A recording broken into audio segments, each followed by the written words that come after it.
أعوذ بالله من الشيطان الرجيم. بسم الله الرحمن الرحيم.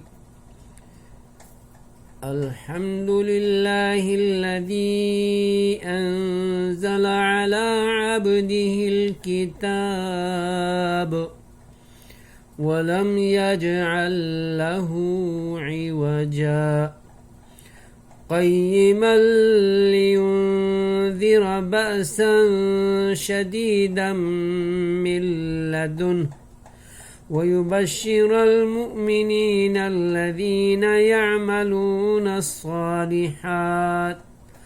أن لهم أجرا حسنا ماكثين فيه أبدا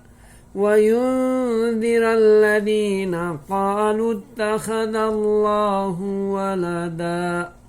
ما لهم به من علم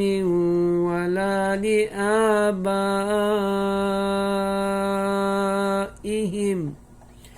كبرت كلمة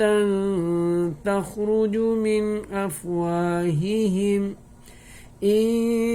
يقولون إلا كذبا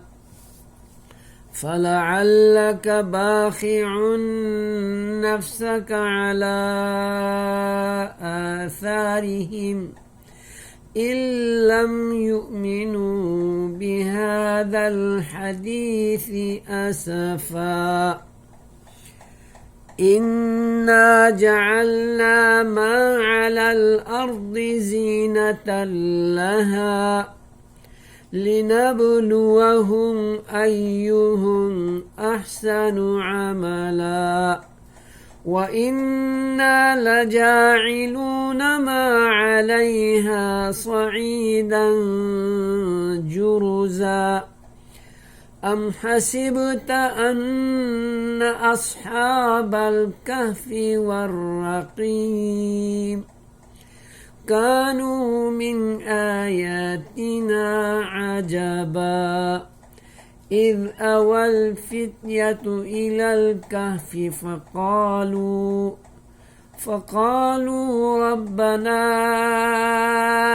آتنا من لدنك رحمة وهيئ لنا من أمرنا رشدا فضربنا على آذانهم